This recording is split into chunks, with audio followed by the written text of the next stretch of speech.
Falou assim, Léo, pelo amor de Deus, não aí, ó. Tira essa parte final aí. Pô, a Alexandre já sabe como é que funciona, né? O Alexandre tá tarimbado. Pô, que isso. Não, pai tava no evento da CAT, né? Tava lá, eu não conhecia aquele espaço ali, não. Maneiríssimo, né? Poxa, Bem bacana. E bota uma parada com o espaço kids aí, pode poder levar filho pequeno. Na verdade, o burburinho foi na creche do Antônio, os pais falaram assim, cara, pegou um monte, cara. Comida e bebida, pô, alta qualidade, e o espaço é lindo, não sei o que. Cara, a gente larga do moleque lá e dane-se. Eu falei, caraca, vou levar então. Há muito tempo, quando eu vi de navio, não era aquilo ali, cara. Não era assim, Era não. uma coisa muito... Eu não conhecia, não. Achei... Não, aí você passa quando você vai embarcar no cruzeiro e coisa e tal. Aí há muito tempo que eu não faço cruzeiro, há muito tempo que eu não trabalhei. Mas isso deve. Tu passa ali por dentro. Aquela área que a gente estava, se você saísse daquele salão e virasse à direita, ali começa a ser os guichês de embarque. Entendeu? Porque aí você passa por ali, aí despacha a mala, não sei o que, aí você vai aí já te direciona aonde é que está o teu navio. Aí você vai por fora. Não sabia, não. Agora, eu sei que aí ficou muito bonito, né? Ficou. Não, foi a revitalização que valeu a pena. Podem falar o que quiser do Eduardo Paes, mas... Isso não é campanha não, nem pré-campanha não, né? Fique muito claro. Fique muito claro isso. Não, podem falar o que quiser do Eduardo Paes, mas o projeto... Podem falar do carro, mas...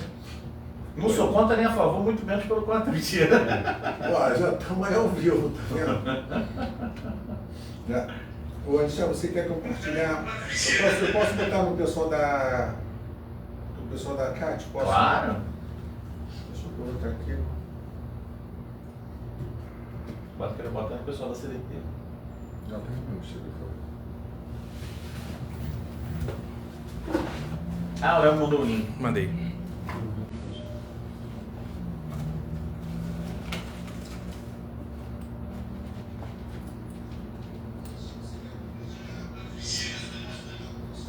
Tem que tirar o som, pode ir.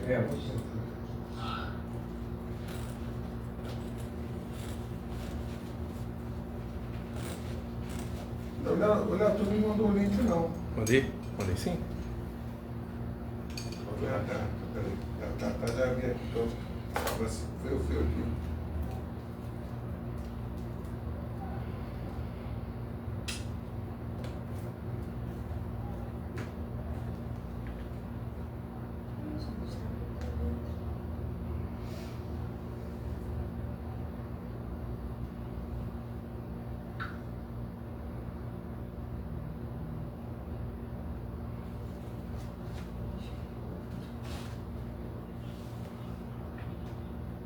Eu fiz uma reunião agora, acho que você deve conhecer, o doutor deve conhecer, tal da doutora, da doutora Neiva, lá de Belo Horizonte.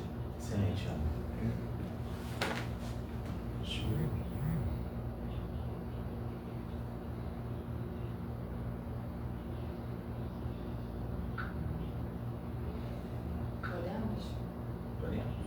Podemos?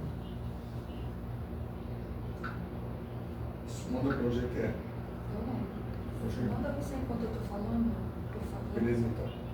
Então vamos começar. Pode ser?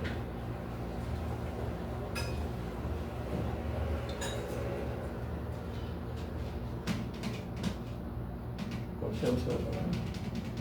Quanto tempo você vai falar? Sobre celeridade processual. Como alcançá-la? Como alcançar?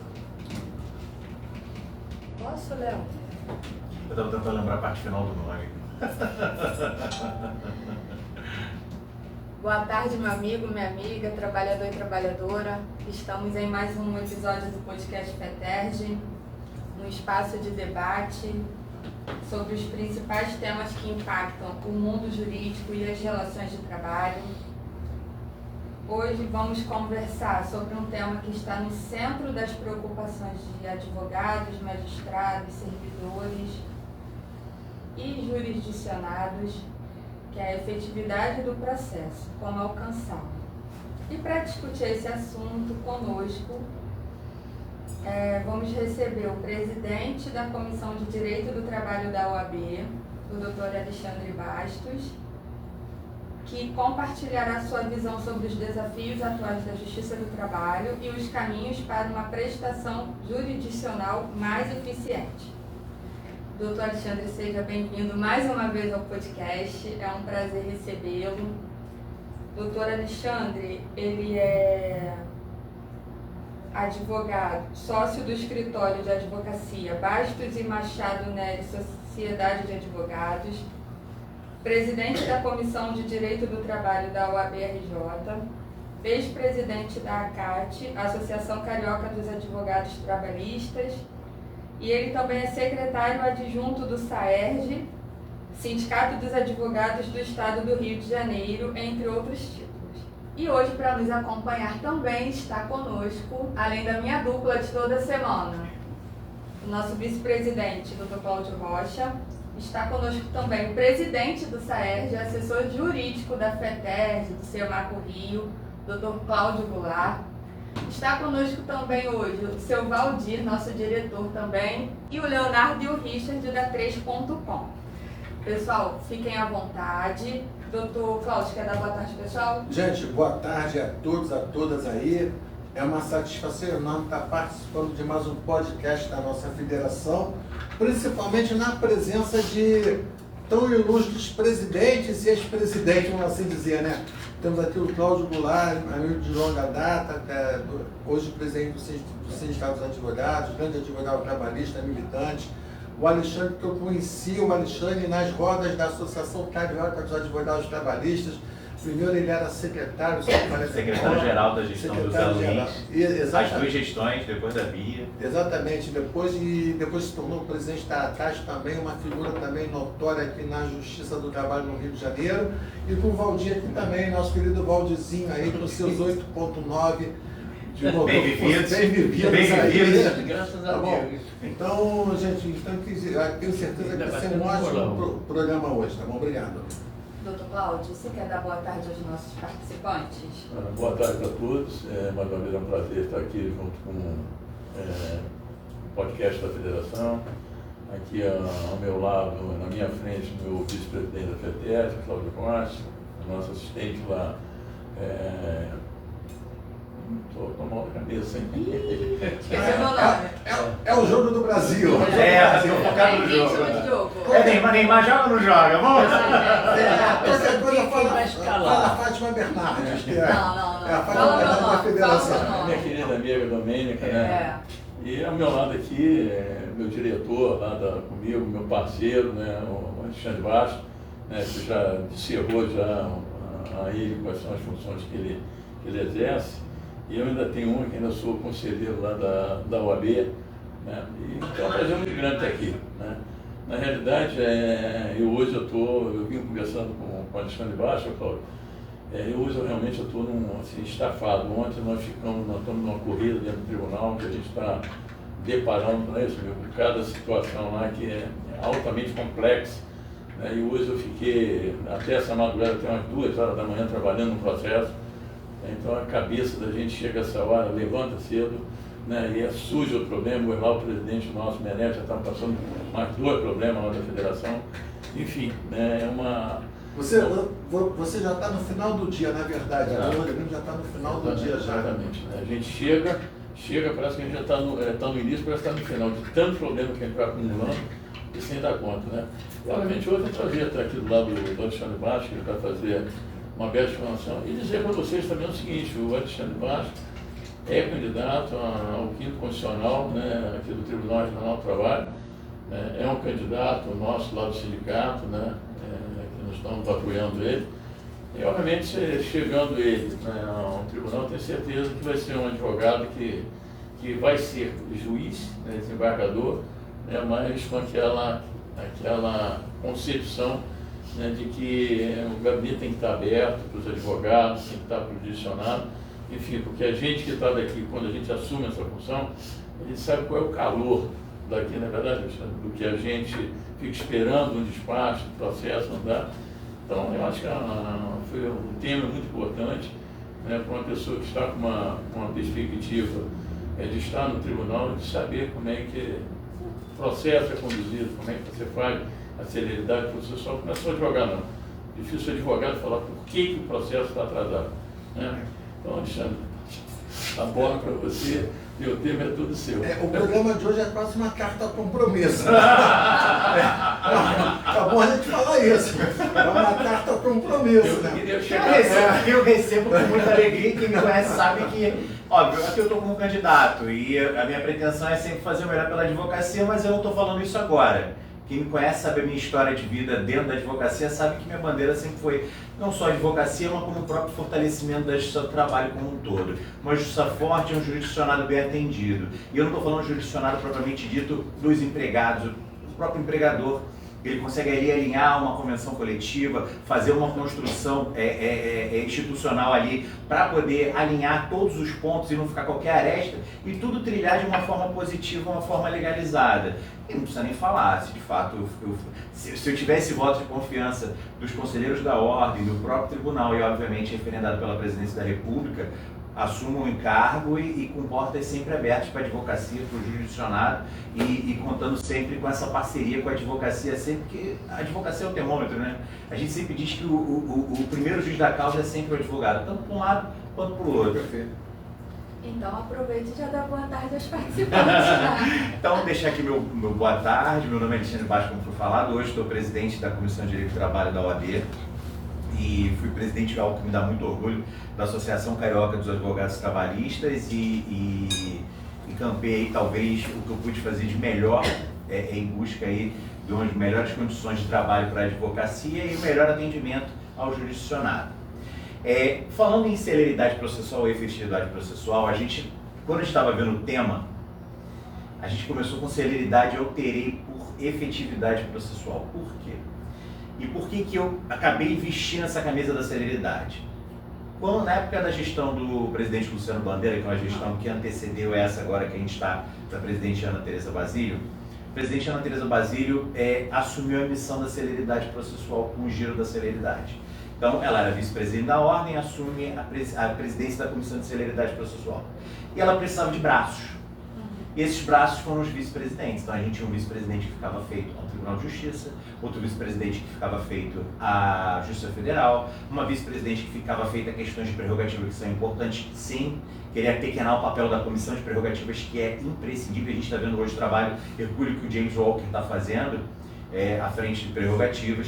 E ela precisava de um braço trabalhista.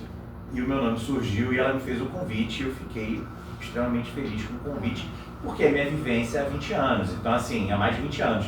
Então, é o dia a dia, é onde eu me sinto bem, é o que eu digo sempre que é meu segundo lar, porque às vezes a gente passa mais tempo no seu trabalho do que propriamente em casa. Verdade. Então, quando rolou esse convite, eu comecei a ter acesso direto exatamente à rotina dos processos, a rotina interna.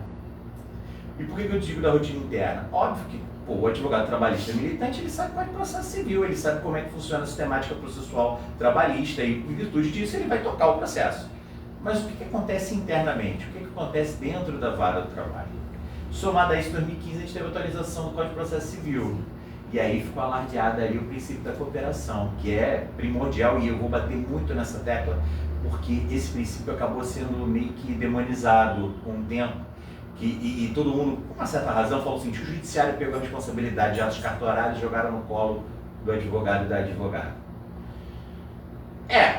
Foi isso. Mas a gente tem que olhar para o lado bom de tudo, Sim. que é a velocidade.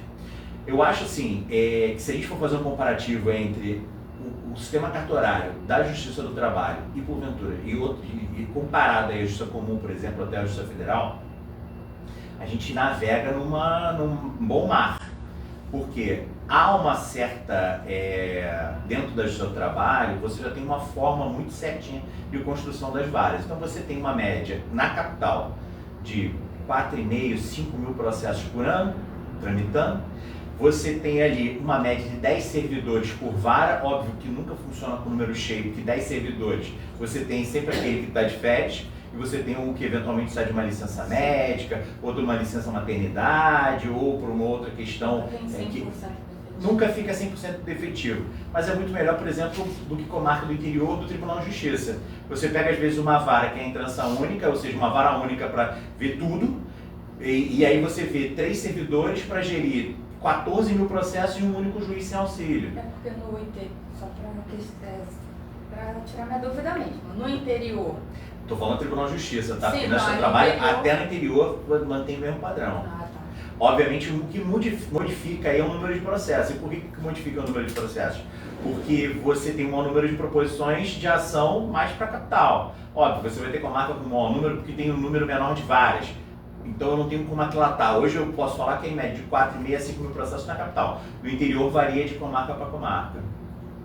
Você ia fazer uma pergunta? Deixa eu só fazer uma colocação, até para você encerrar mesmo. Não, eu também quero... Aqui já tem pessoas falando. E a verdade é o seguinte, o Tribunal de Justiça, ele pega uma gama de especialidades. Né? É um comparativo com o Justiça do Trabalho muito grande. É uma disparidade, porque você pega tudo, você pega criminal, você pega tributário, você pega civil, família, e vai embora. Né? É falimentar, né? São vários, que é também uma coisa complexa. Tribunal de júri, quer dizer, na parte criminal é outro problema. Então, quer dizer, você não tem, mas a dinâmica, que eu acho que o Alexandre está falando, a dinâmica da trabalhista sempre foi muito mais rápida do que a justiça. Tempo de conclusão de processo. Óbvio que a gente vai ter aquelas varas que são sintomáticas, não tem para onde correr. Mas é uma realidade, mas de um modo geral, mesmo na época da junta de conciliação e julgamento, que era maior, né, que você ainda tinha a parte do representante do empresário, representante do trabalhador, que é laboral e patronal, a celeridade da Justiça do Trabalho, até porque ela pega um tema muito específico, antes até da emenda 45, né, que até aumentou, mas mesmo assim ela continua com uma dinâmica. Né? Então foi bem fundamental para ele, para o Alexandre. Uma coisa é a Justiça do Trabalho, na área civil, no TJ, é completamente diferente. Por isso que o subcorregedor, quando fez uma palestra junto com o Álvaro, né, ele falou, você vê a dinâmica do Álvaro aqui, qual é a nossa dinâmica lá? É uma verdade.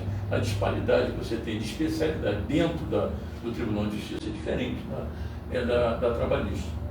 Então, só pegando um pouco o gancho do que o Cláudio falou, a gente tem essa questão das especificidades, mas a gente tem uma dinâmica própria. E o tribunal investe. Podem criticar de qualquer forma o Tribunal Geral do Trabalho, e eu não falo só da primeira região, há um movimento que vem do TST, CSJT, TST, e vem descendo até as varas do trabalho, e há uma busca aí de melhoria na forma de atendimento. Óbvio, como eu falei, existem varas que você vai pegar 3, 4 meses para um despacho, mas não é a regra, um despacho comum. E aí o que eu faço? Como é que eu adianto isso? E aí eu acho que é o que está todo mundo esperando. Só que, era até uma das minhas perguntas. Antes de adentrar nessa questão, o CNJ instituiu a criação do laboratório de inovação em cada tribunal, não só do trabalho. O Tribunal de Justiça também tem, o TRF também tem. E esse laboratório de inovação, ele busca analisar melhores meios e meios mais efetivos para tornar a justiça mais efetiva, mais acessível, mais célere. E aí, só pegando o que a gente falou no início, da discussão sobre celeridade e efetividade, não adianta tocar um processo rápido se ele não for efetivo. Eu não quero que uma decisão rápida se ela não atender o principal personagem, os principais personagens daquela lide, que são os jurisdicionados. Então, se eu não tiver uma cautela na análise daquele processo, eu não vou estar fazendo o princípio de todo judiciário, que é efetivar a justiça. Então, existe essa diferenciação, então por isso que eu parei muito de usar o termo celeridade, passei a utilizar o termo efetividade processual. E voltando ao Lírio, ele começa, eu fui chamado por conta da celeridade para integrar o grupo de trabalho do Lírio. E esse grupo analisou determinadas demandas que vinham dos servidores e da advocacia. Quais são as grandes reclamações da advocacia? Quais são as grandes dores dos servidores no atendimento? E isso tudo virou planilha, porque não tem como você ter uma apuração se isso não virar dados específicos. Obviamente são muitas informações, eu preferi me mandar aqui para poder manter aqui uma retidão do que foi apurado. Por exemplo, no final do ponto todo da análise, eles conseguiram botar tipo, metade das demandas dos advogados com as varas, se os andamentos processuais já tivessem informação de conclusão, ou seja, o processo já está na conclusão com o juiz, marcação de audiência, está para marcar audiência, expedição de alvará,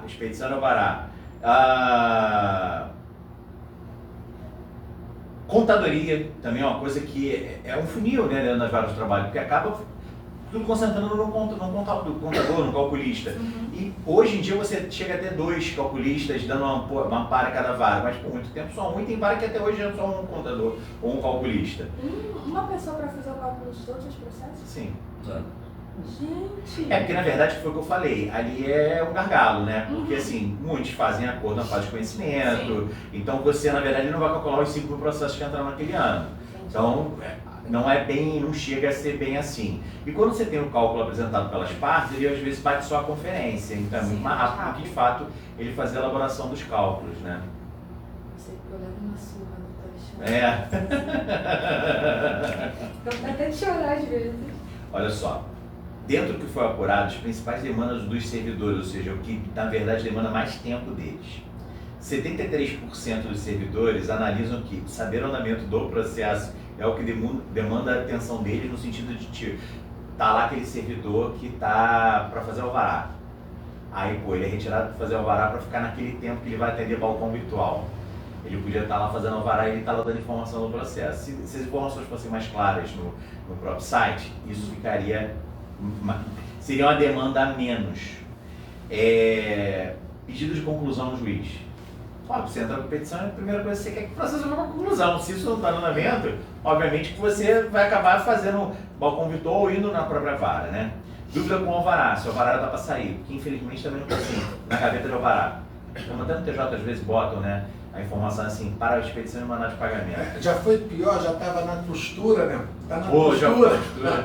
Não, e já não se usava costura há muito tempo, mas estava na costura. Já era bailarina há muito tempo. A costura era o seguinte também, o processo era todo no papel. Então havia um despacho do juiz, algum andamento, o juiz, vamos supor, era feito na máquina de escrever, aí dava aquele papel, aí tinha uma fase... As pessoas vão saber que você é jovem, mas não, isso é o que eu ouvi dizer. Aí havia uma fase do processo que era justamente esse período que demorava para o serventório pegar o papel, desamarrar todo o processo, porque o processo tinha os furinhos, as cordinhas, botar aquele papel ali no meio e amarrar de novo. Era costura. E é costura, porque era feito com linha. Com linha e agulha. Sim. Por quê? Na verdade, o que ele fazia? Ele furava na mesma furação do processo original, porque era encadernamento. Tá o volume, está encadernado em tal local. E era um encadernamento mesmo. E as costuras eram incríveis. Não era só isso aqui, não. As costuras cruzavam. Até porque também se perdesse qualquer página... Exatamente, mas a gente pega a época da costura em processos infinitamente menores, versando sobre questões muito mais simples, com uma gama de documentos infinitamente menor, então essa sistemática funcionou por muito tempo. Até falou o seguinte, alguém inventou a bailarina, que são os grampinhos, né?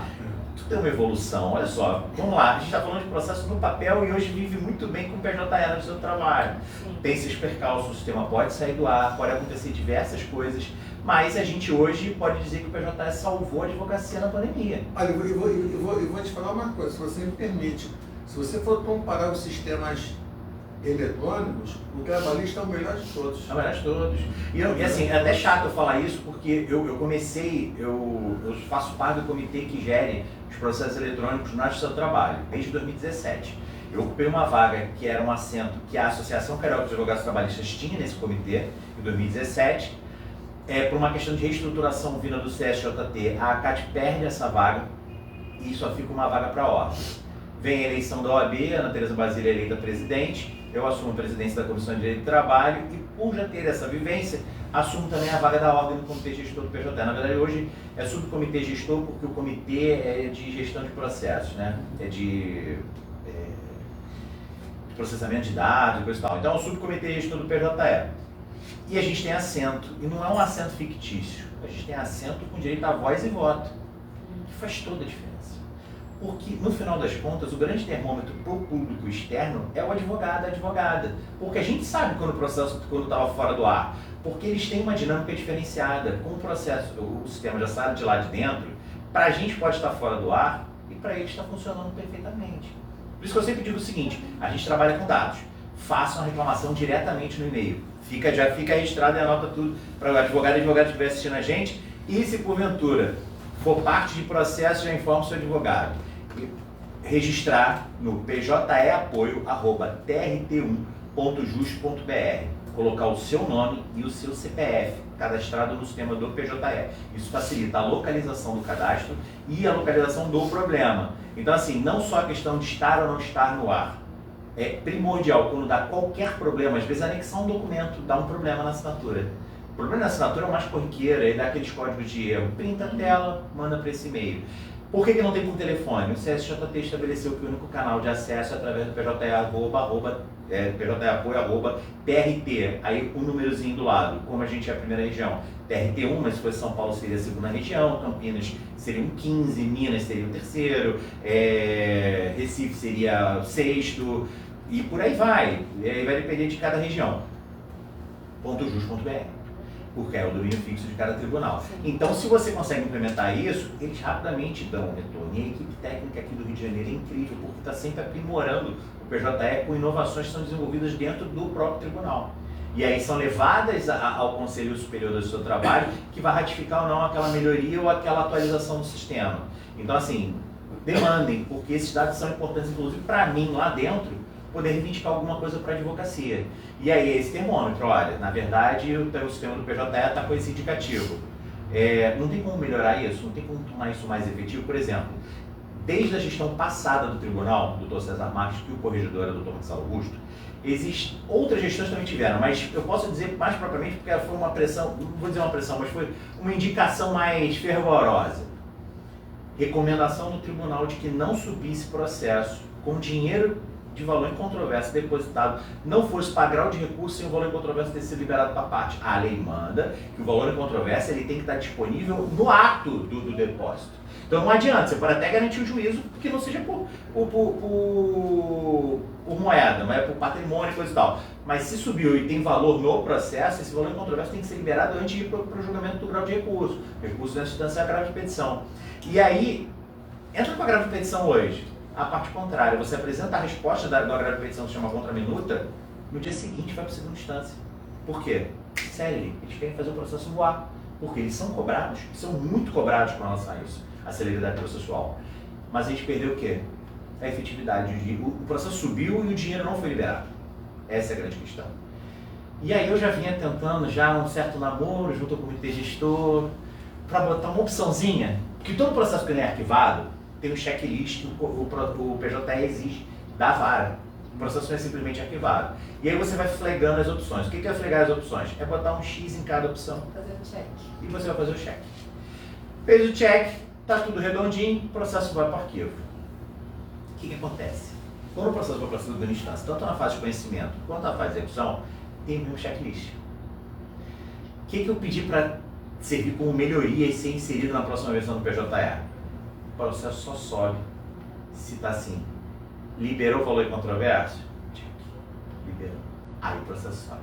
Por quê? Vai obrigar o servidor a olhar o processo para ver se tem valor depositado. Se o valor foi. Mas vai demorar mais tempo. Demora muito mais quando o processo vai para a segunda instância, o teu cliente está desesperado, porque já está esperando há 3 anos o processo liberar o dinheiro. Falando 3 anos como uma média. Pode levar muito mais se for TST, mas a média, um processo trabalhista que não tem uma perícia no meio do processo, o que foi feito em termos de estimativa, ele leva 3 anos e 2 dias para acabar e começar. Isso é uma média. É uma média. Não estou dizendo que isso não é um pouco. Por exemplo, hoje eu estava despachando um processo que começou em 88. Então, assim, é óbvio que eu estou falando numa vala comum. Vão ter essa especificidade. Mas quem ainda leva muito, que leva o 4º ano. O TST vai levar muito mais, porque eles têm o número reduzido de ministros para julgamento e por aí vai.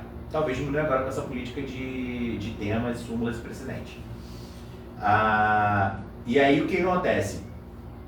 Quando ele olha, o processo sobe com o valor, a gente é obrigado a acionar a turma, acionar o relator. Vai no gabinete e fala o seguinte, olha, entra com petição e fala, olha, não liberou o valor de controvérsia. Desculpa, a segunda instância não pode liberar o vará. Então o que ela faz? Ela manda para a primeira. Só que o processo já entrou numa pilha de conclusão. O que quer dizer isso? Já está para o relator fazer o voto do processo. Quando eu mando para o primeiro grau para expedir o vará e para voltar, ele volta em outra posição. Porque ele volta lá atrás. O que eu perdi? Tempo. Para uma coisa que poderia ter sido saneada lá atrás.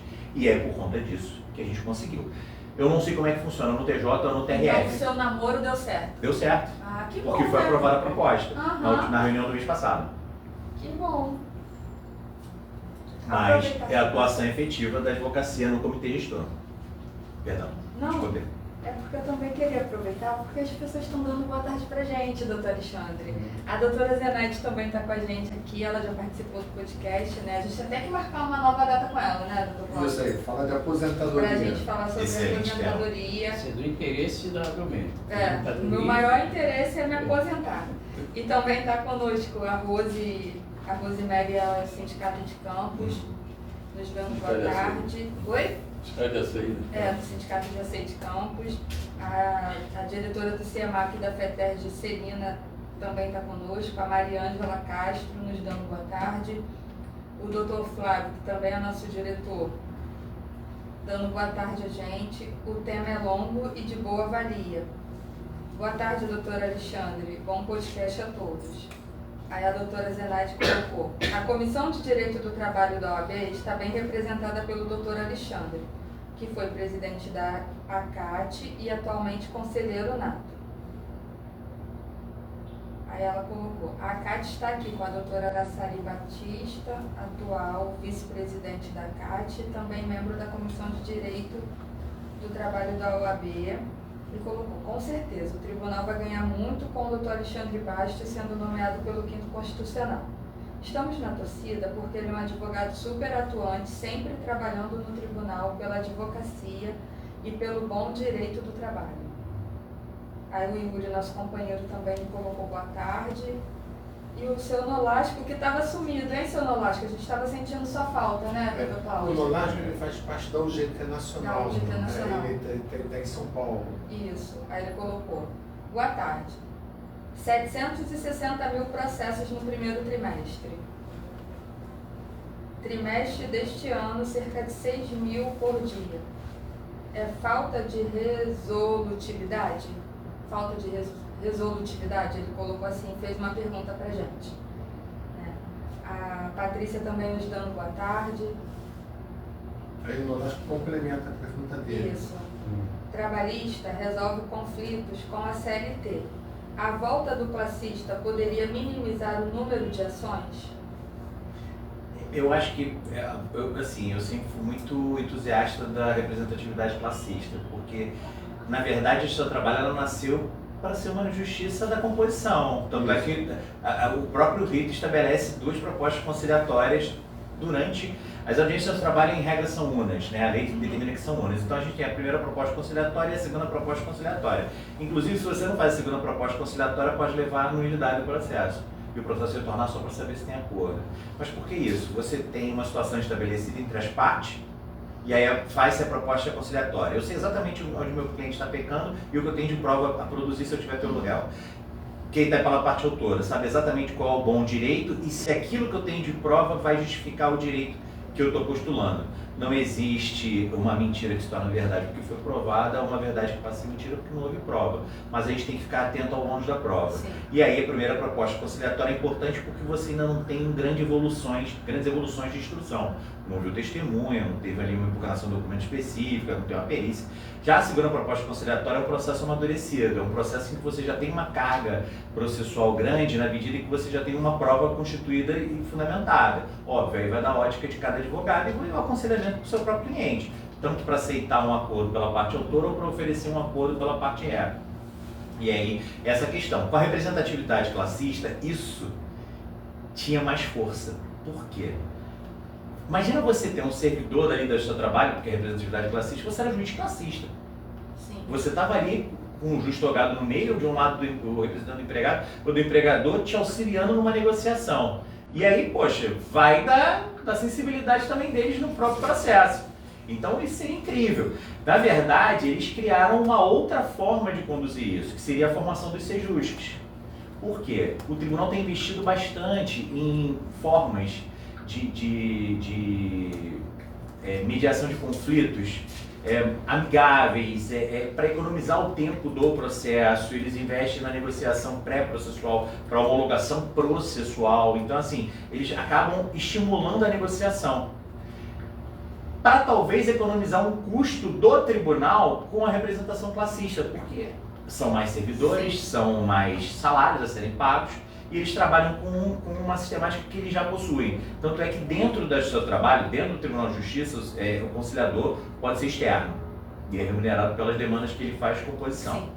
Dentro do seu trabalho, não. Os mediadores, os conciliadores, eles são estritamente servidores públicos da Justiça do Trabalho, já do quadro que a Justiça do Trabalho já possuía. Então, na verdade, isso aí tentou se chegar a uma mesma conclusão, apesar de que eu acho que cada um tem a sua especificidade, não vou dizer que um é melhor ou pior para não fazer uma crítica específica da sistemática, porque eu sou sempre incentivador de que essas propostas vigorem, porque eu acho que a conciliação acaba se tornando o melhor meio efetivo de solução do litígio, porque todo mundo sai satisfeito e você não tem anos de processo rolando. Então, assim, acho que a efetividade da representação classista, a representação classista é efetiva, não tem a menor dúvida Mas disso. até acrescentando o que você está falando, hoje, inclusive, na mediação, no serviço, você tem primeiro e segundo grau. Eu já tive processos que estavam lá já para a fase, inclusive, de recurso de revista, já com as partes, foi acordado, a empresa pediu para tentar viabilizar, porque viu que o canal, né, quando a gente chega, o caso foi a empresa, que a gente só advoga para o trabalhador, né, a parte laboral. Ele sentiu que poderia realmente, já estavam todos os atos processuais praticados, estava tudo favorável para a gente, então requereu, né, a relatora que o processo descesse já para a segunda instância, que tem primeira e segunda instância, para que fosse fazer uma conciliação, que foi melhor porque, é que o professor falou, o processo sobe, se tiver um recurso revido, é negado, agrava, vai lá para cima. Nós estamos vendo o processo nosso, né, do ACEI, 2015, que nós estamos vendo lá, sequer foi dado algum parecer, estagnado. Então, nessa parte, por mais que a gente defenda a igualdade, a paridade, né, também é muito efetivo, né, porque você, na realidade, quando os atos processuais, todos eles são praticados, se você não tiver um profissional da área do direito para saber conduzir isso aqui, né, realmente você não pode caminhar para o outro lado.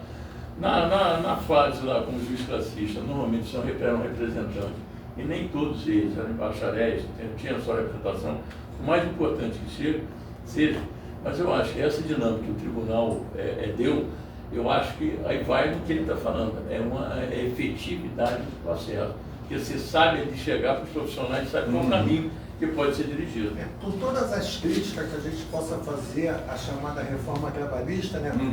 Ali nasce a transação, né, extrajudicial, que já é homologado na Justiça do Trabalho como homologação de transação extrajudicial. Mas já é um incentivador da questão da conciliação, né? Eu acho que ela ainda não foi muito bem entendida pela advocacia trabalhista. Na verdade, a advocacia trabalhista achou que isso seria uma forma de diminuir o trabalho. Ao contrário. Na verdade, você otimiza o trabalho, porque você vai ter mais clientes resolvendo de forma mais célere. Exatamente. E porque... O que só pode ser feito por advogado. Não, e porque ela foi vista até de uma certa forma assim, discriminatória, como se fosse, na verdade, um instrumento empresarial. Sim. De pressão, coisa e tal. Mas depois que você vai entendendo melhor, né, que é o seguinte, os advogados, você pega o teu cliente, você já faz o contato com o empregador, no caso, e já tenta fazer uma composição ali, você já distribui a composição já toda formatada, só que tem que ser homologada por um juiz, né? Ali já é um grande passo. A reclamação pré-processual também já é um passinho um pouco mais adiante através do SEJUSC. E o SEJUSC é um instrumento maravilhoso de composição, né? Eu sou suspeito porque eu adoro todos os servidores de lá, porque eu tenho contato direto com eles e assim, eu vejo o quanto eles se empenham para tentar chegar a uma composição. E não tem tempo ruim para nada, porque você pode sair de lá decepcionado por uma marcada minha audiência, não sei o quê. Me dá seu telefone, porque se eu conseguir uma brecha na data tal, eu vou tentar jogar. E eles pegam o seu telefone, eles entram em contato com você para falar que você para. E para não dizer que a gente está pegando de surpresa, eu já vou deixar um questionamento aqui para o doutor Cláudio, para o doutor Alexandre, mas para responder daqui a pouquinho. Porque é o seguinte, o Cláudio também ele deve estar sofrendo muito isso também.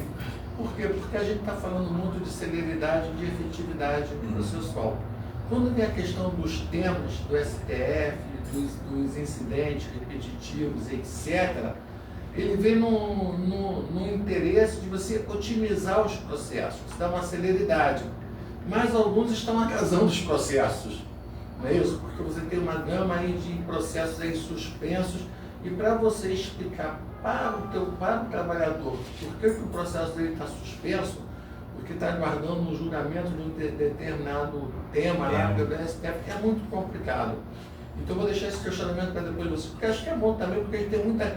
nós temos aqui assistindo a gente dirigentes sindicais, temos advogados, temos trabalhadores também que de repente estão com o processo e não entendem. Por que o processo está parado há muito tempo? Por que meu processo parou? O que é sobrestamento?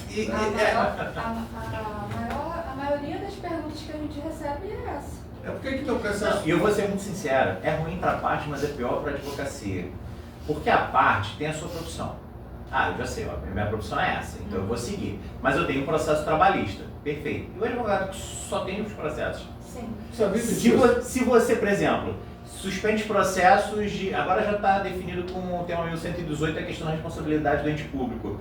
Mas eu, por exemplo, vários processos de reclamante que trabalhava pela empresa prestadora de serviço para empresas públicas e não tinha fundo de garantia recolhido, fazia hora extra, só matava cartão de ponto uma vez no mês, porque o supervisor passava lá com uma folha de ponto naquele posto de trabalho, que já teve hospital, já teve agência bancária de banco público, só pegava a assinatura uma vez no mês, cartão de ponto. Ou seja, controle zero de tudo. E o recolhimento previdenciário também, que não era feito corretamente. Aí no frigir dos ovos se estabelece o entendimento de que o ente público tem que ser notificado de que ele tinha que ter fiscalizado, né? Então, é complicado. E aí, imagina você falar isso também para um advogado que tem uma carteira enorme desse tipo de processo para dizer que seus processos vão ficar parados ou que você perdeu a forma de ganhar. Que não adianta, você só vai receber esse processo se o responsável subsidiário for condenado.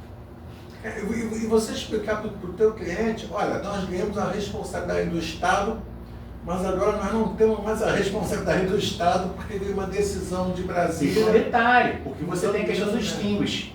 Não pode aplicar a decisão do Gilmar para um processo, por exemplo, de 2018, em que a prova era constituída de outra forma. E, infelizmente o TST está o seguinte, responsabilidade subsidiária tem uma 1118, vlá, tira. Independente Acabou. Aí você embala a declaração do gente, olha, não tem como. Não tem como exigir para mim a aplicação do tema 1118, ou exigir para aquele empregado a aplicação do 1118, porque não se falava em cartinha para ente público, ou bater na porta do ente público para dizer o seguinte, olha, ele não está cumprindo as obrigações trabalhistas. Só para poder fazer, nós tivemos um evento da FETERG, que foi julgado do STF, e eu lembro que o Dr. Cláudio Goulart, ele fez uma observação muito importante, porque, na verdade, esse tema, ele aumenta a responsabilidade e o poder das entidades sindicais, porque ele passa a trazer para o sindicato, a gente falava muito que nós não tínhamos o poder de fiscalizar, né?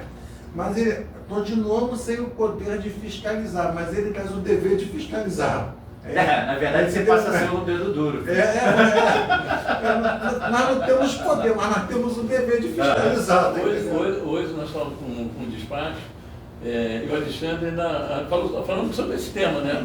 Eu argumentando com a assessora da juíza, e eu falei o seguinte, olha, esse tema, ele não só veio para acrescentar responsabilidade do contratante, né? Porque você pegar a empresa, que é o nosso caso, em alguns processos, né, que a gente está vendo lá, né, é da fraude no processo licitatório, né? Porque ela pega um acordo de um sindicato que, por exemplo, da saúde, para pegar uma outra categoria e fazer um acordo. Então esse tema está sendo discutido pela gente, não é isso? O senhor está lá junto comigo. O que o tema veio falar? Olha, se você notificar a empresa contratante das irregularidades que você está encontrando e ela não tomar providência, ela vai ser subsidiária mesmo. Porque para a gente é importante isso. Eu falava para o Alexandre, a gente sabe muito bem disso. O grande problema dessas empresas, né, que a gente tem pego pelo interior, é você um contrato, né, que a gente tem de uma prefeitura, que 200, 300 mil reais por mês, principalmente na coleta de lixo, né, que é a gente pega isso aqui, eu canso de fazer isso. Uma empresa muito pessoal. Qual o capital de giro dela? 10 mil reais. E aí como é que você faz? É um dos critérios para você quebrar a questão do tema. que o tema 1118 estabelece para você fazer a vinculação da responsável subsidiária. Eu acho até, eu vou até fazer, porque a Domênica está aqui pressionando, porque ela tem que seguir aqui o roteiro. Deixa eu só, Domênica, desculpa só te cortar, é só para eu seguir com relação ao que eu trouxe do estudo, porque eu quero dizer algumas questões que facilitam a análise das petições no PJE e práticas que são reiteradas, que atrasam o processo, que eu acho que talvez seja o ponto principal aqui do que eu vim falar. Não, mas nós não estamos encerrando a tua parte, não. Não, mas é porque aí a gente abre para outras conversas. Sim, eu também entendeu? eu tenho uma pergunta aqui que eu acho que é muito importante. Só concluir aqui a questão dos servidores. 53% dos servidores gera sobre a audiência, sobre o que a audiência está na pauta, por quê? Hoje a gente tem o sistema JTE, antigamente a gente não tinha. Se a vara não tiver com o sistema JTE alinhado, ela botar no sistema que está chamando na vez, cara, óbvio, o telefone vai começar a tocar. Por quê? Porque a audiência é telepresencial. Com a audiência presencial você vai entrar e vai ver qual audiência que está. Então, mas é uma demanda. Dificuldade de acesso ao sistema. Está com dificuldade de acesso ao sistema? Pô, vai entrar com a área técnica, o pessoal liga para a vara. Acesso aos serviços dos tribunais. Dentro dos canais de atendimento, a advocacia foi ouvida. E dentro das respostas, 70% opta pelo balcão virtual. Aí tem que fazer tem que elogiar esse serviço do balcão virtual. Se for comparar com o TJ, né? Tem que elogiar. Se for o balcão virtual é a mesma coisa que tu tem um chat. Mas tem que comparar com o do TJ. Sim. 29% opta pelo presencial, 18% pelo WhatsApp, 10% pelo telefone da central do tribunal. O WhatsApp são questões específicas. O tribunal não disponibiliza um WhatsApp, apesar de a gente ter feito um requerimento específico para que o PJE, já que serve para responder por e-mail, que então tivesse um WhatsApp. Essa proposta ainda não foi adiante, mas foi um requerimento feito pela Comissão de Celeridade na época da presidência da doutora Ana Tereza Basílio. Mas, só para pensar, por conta do que a gente está vivendo hoje de tecnologia, né? Um WhatsApp seria um servidor respondendo? Não é o chatbot, não. Sim. Tá. Não, teria que ter um servidor. Principais dores da advocacia. 33% fala da falta de padrão das informações. Nítido, isso a gente vivencia na técnica. 24% fala das informações incompletas e falta de clareza. Por exemplo, o processo já saiu da contadoria um tempão, está na conclusão, mas está lá como se estivesse no limbo, e o teu cliente vai entrar no andamento e vai dizer que esse processo está 3 meses parado. Não tá, os são dores, sinceramente. Está no limbo previdenciário. Mas não, eu até gelo quando eu escuto essa palavra, né? 24% dificuldade de acesso aos sistemas. Isso, na verdade, a gente pega um contexto aqui de 2023, 2024. Porque você ainda vinha muita questão de audiência telepresencial. Hoje você tem menos. Então, certamente esse número diminuiria. 8% não consegue o atendimento quando precisa. Balcão virtual, a vara não atende, ou você liga, chama, ninguém atende. Índice de satisfação da advocacia com TRT da primeira região é de 55%. Práticas que facilitam a tramitação do processo.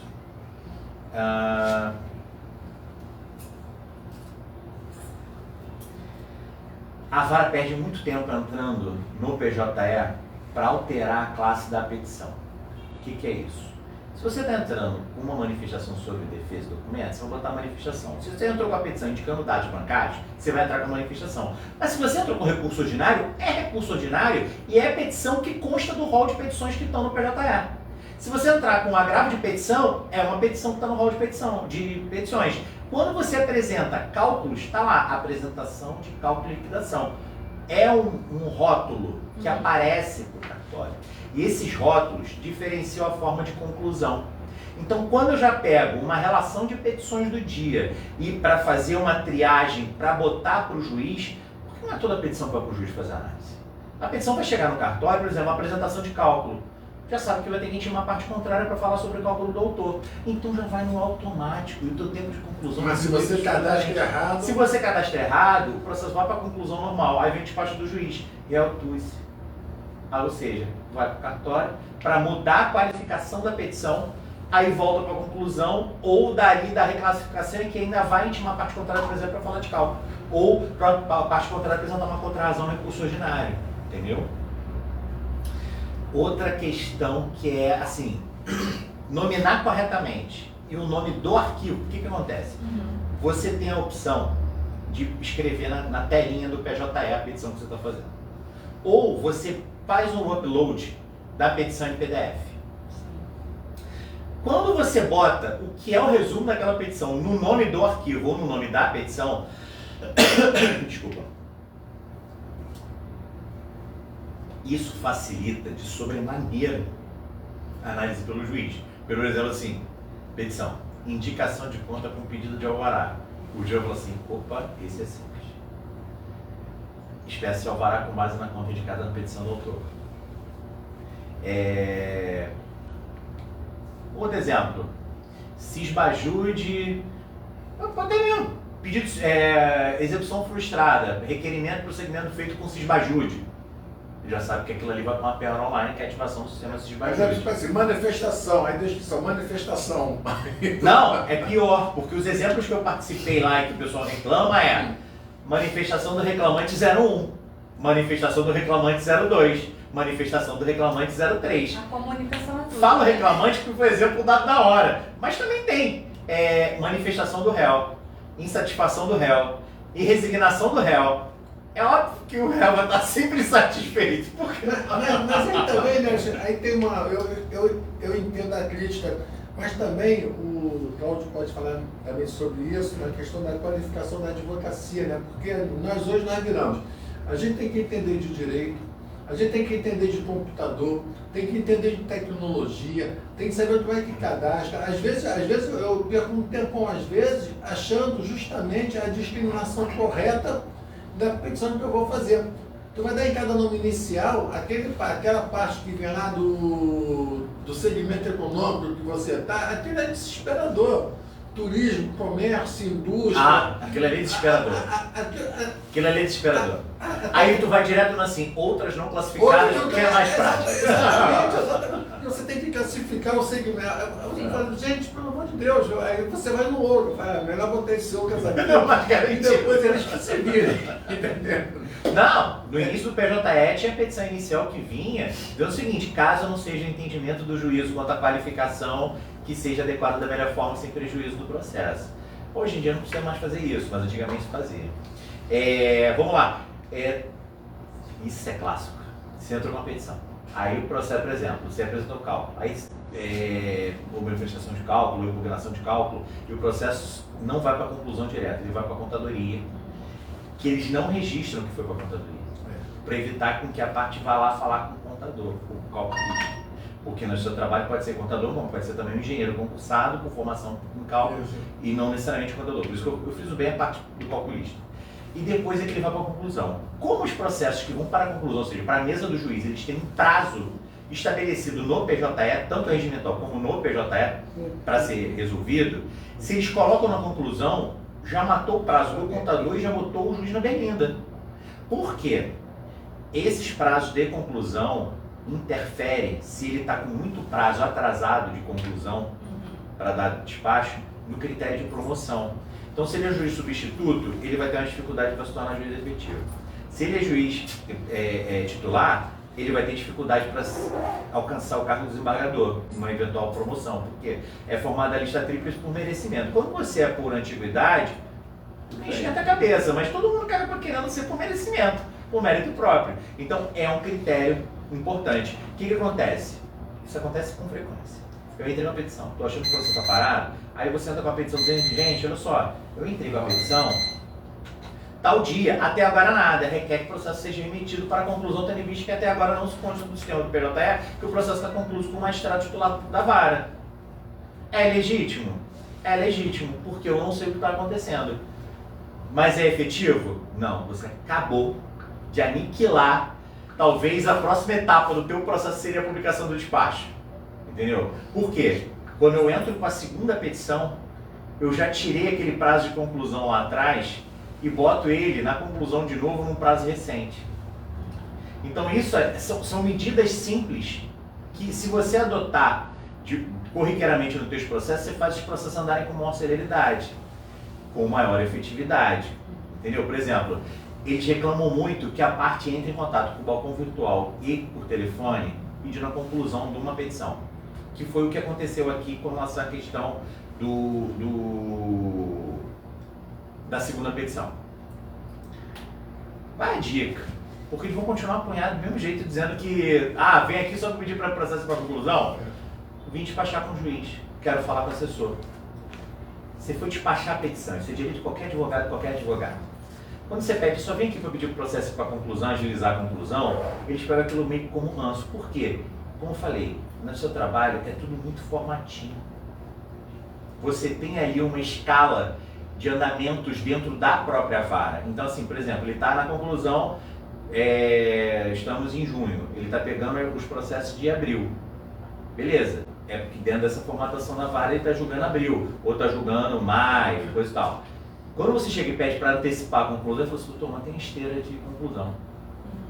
Quando você vai para despachar o processo, ele vai poder falar que não. Então fica aqui uma dica. Eu quero voltar aqui pro chat. Vai vindo em procedência, mas... Posso voltar pro chat? E também, agora já no final, né? Mas ainda não acabou não. Só para subir o esclarecimento, é porque alguém falou com relação ao número de processos. Esse número de processos é do seu trabalho do Rio, né? Eu acredito que não. Foi o Nolasco. Eu acredito que seja de São Paulo. Ele é de São Paulo? Ele é de São Paulo. Se o senhor estiver nos ouvindo, seu Nolasco... Porque só para entender qual foi o teor da pergunta, ou se foi só uma constatação. Acho que foi só uma constatação. Não, na verdade, ele estava fazendo uma... Ele fez essa colocação, mas ele fez duas indagações. Se esse número não seria pela falta de resolutividade da justiça, e se você tivesse o retorno dos tracistas, se esse número não seria menor. Entendi. Na verdade, assim, mas aqui entre nós, se a gente for levar em consideração que isso é uma... A ação não existe porque o judiciário não é efetivo. A ação ela existe porque tem violação de direitos. Então, assim, e qual o grande problema? O grande problema não está no judiciário, o grande problema está no nosso legislativo. E por que está no nosso legislativo? Quando a gente começa a criar as brechas, você começa a arruinar uma estrutura judiciária que estava ali para dar a efetividade. A gente aqui está discutindo como isso pode ocorrer de forma mais rápida, a efetividade processual. Porque senão seria a mesma coisa o seguinte, no Brasil vale a pena delinquir, porque nunca dá em nada. Mentira, seu trabalho é efetivo. Ele é efetivo, mas, por exemplo, você tem um segmento dentro do próprio legislativo que acaba impregnando. Aí, por exemplo, o Código de Processo Civil estabelece no artigo 916 que o devedor, para não se colocar numa situação de extinção da sua atividade econômica, que geraria aí um grande prejuízo, porque se há extinção da atividade econômica, você está gerando um caos generalizado, inclusive para os próprios empregados que não remanescem. Então, dentro do seu trabalho é o seguinte, olha, não, vamos autorizar aqui, o TST pacificou o entendimento, e que o pagamento na forma 916, e o que seria esse pagamento na forma 916? Você pede esse parcelamento, depositando 30% do valor da execução. E aí você tem a possibilidade de quitar o restante em mais 6 parcelas. Ali você já abre mão de embargar essa execução. Então você já sabe que dali o único que ainda pode recorrer a alguma coisa é o empregado. Isso era uma discricionariedade da parte autora, inclusive, definir se quer ou não o pagamento dessa forma. Por quê? Uma coisa é você acionar lá um restaurantezinho de pequeno porte, que só abre para a hora do almoço e que tem 6 funcionários, mas que de fato teve um problema, não pagou o seu fundo de garantia, e aí entra com a ação e ele falou, olha, eu não consigo pagar esse valor agora porque eu não tenho esse tipo de entrada, então eu vou pagar na forma 916. Ok? Com sensibilidade vai ver o seguinte, olha, caramba, esse restaurante aqui não tem condição realmente de pagar, sei lá, 15, 20 mil reais numa execução. Agora você pega um grupo, um conglomerado de empresas, um grupo grande, quer seja de telecomunicação, transporte, logística, supermercado, o que for, e todos pagarem na forma 916, aí eu vou dizer o seguinte, fala-se muito de lide predatória, mas a lide predatória só existe para o advogado de empregado?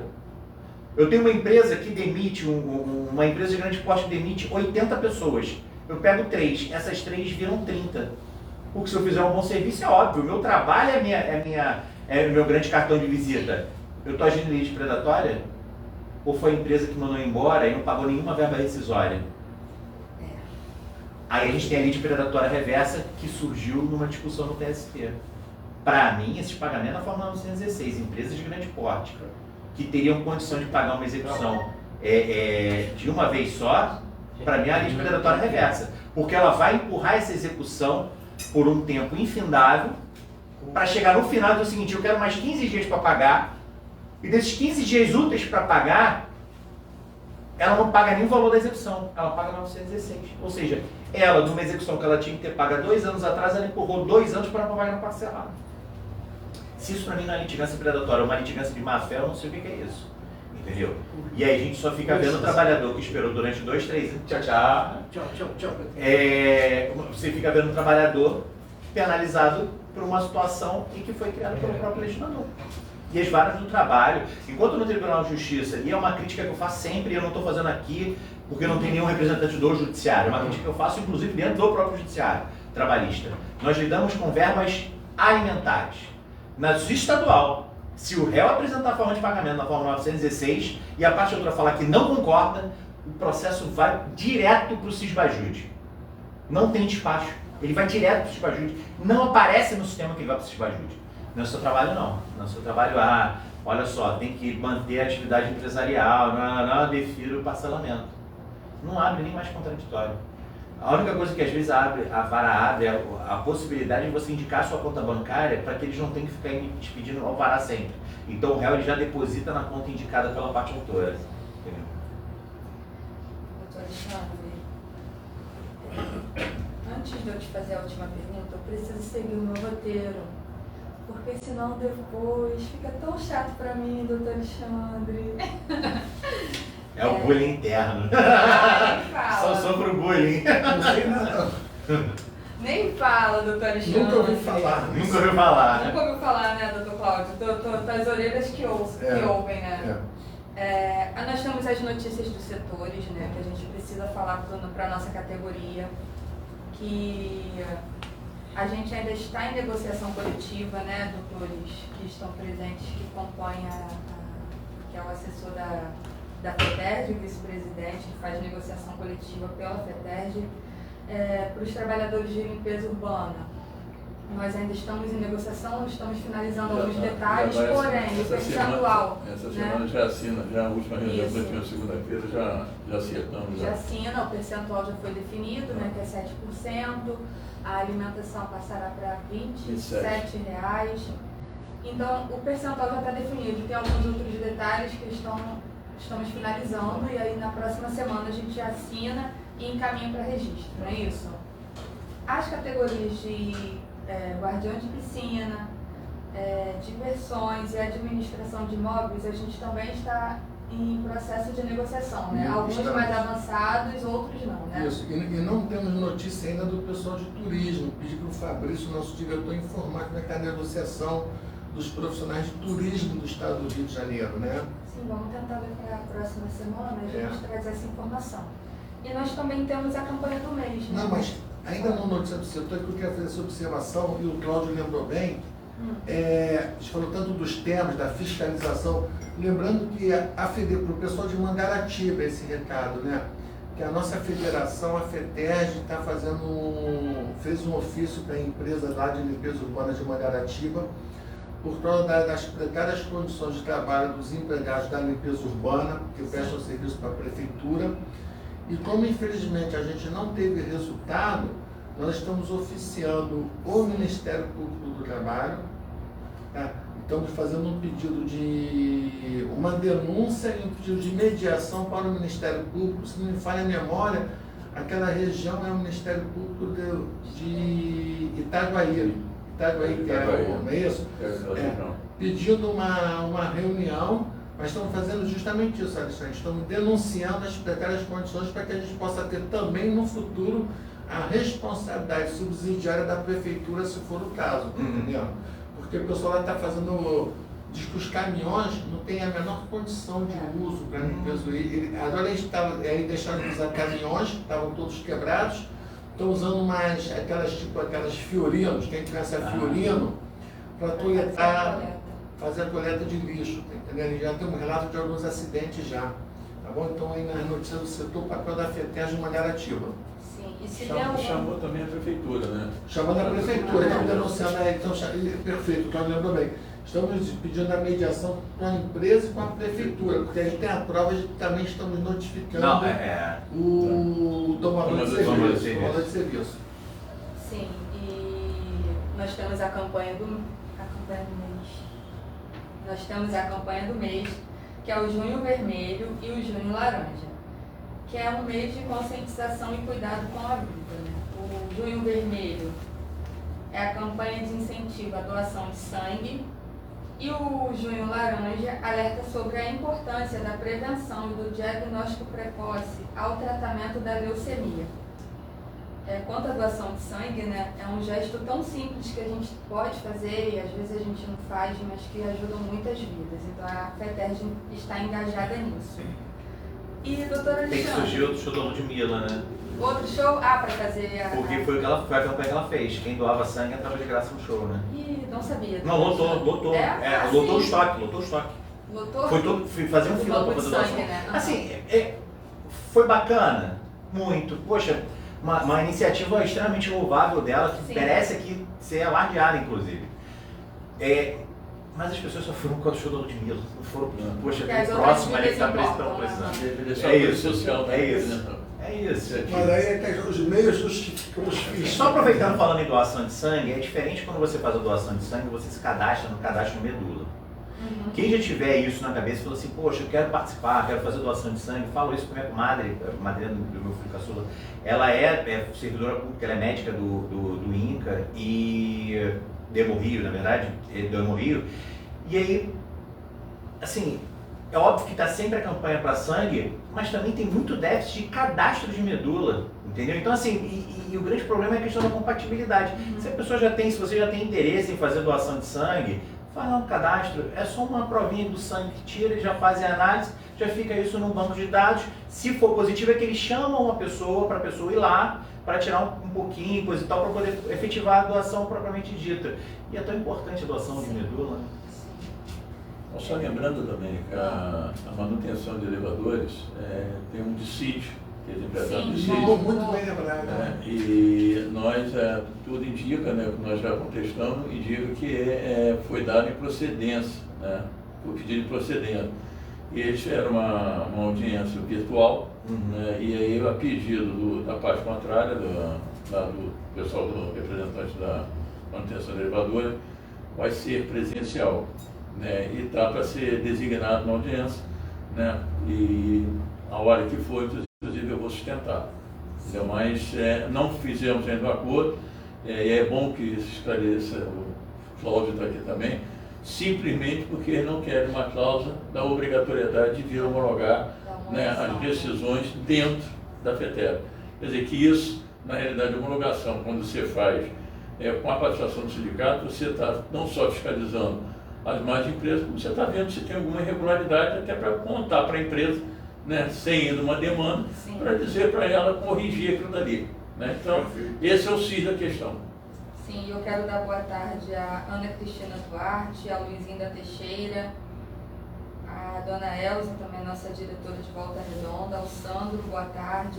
Ana Cristina, ela escreveu aqui, que honra presenciar tanta sabedoria. É a FETERJ prestando conhecimento relevante a todos nós. Gratidão. Nós também agradecemos a sua participação. Ela é de Aperibé. Ela também é dirigente sindical lá, mas ela não é da nossa categoria. Ela já falou, mas eu não estou lembrando. Aí tem a Lili Lorega. Nossa amiga, diretora da CAD. O Nilson, o presidente da UGT Rio, também participou, estava nos assistindo. Aí a doutora Zenaide botou, né? Lili Lorega e Hildebrando Carvalho e mais associados da CAT aqui. Está falando que o doutor Hildebrando é o atual conselheiro NAT e ex-presidente da CAT.